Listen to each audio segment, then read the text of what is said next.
Ne presim që Muzeu i Lundrimit Shkodrës të mbarojë në qershor të vitit që vjen. Punimet kryesore të betonimit dhe më të vështira kanë mbaruar, por mos harroni se ka konstruksione të vështira, ndoshta nga më të vështira që janë ndërtuar.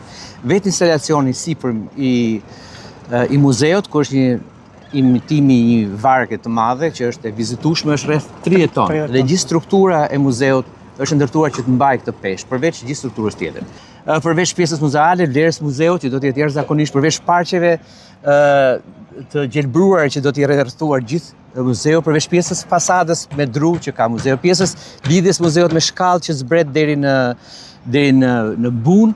E gjithë ky kompleks do të jetë një ikonë, siç e thash, do të jetë një mikpritje, do të jetë një histori e Shkodrës. Po nga ana jon teknike sfiduese, mendoj që është një projekt shumë i bukur dhe realizuar shumë mirë dhe në kohë për Shkodrë. Është bërë një punë jashtëzakonshme. Tashmë kjo është një punë që provon që ne bëjmë atë që themi, ne punojmë për atë që themi dhe e bëjmë shumë mirë. E unë jam shumë i kënaqur, jemi sot në një gjë konkrete për të parë, sigurisht edhe një provë për projektet e tjera që vijnë edhe për gjëra të tjera shumë të bukura që po bëjmë për Shkodrën.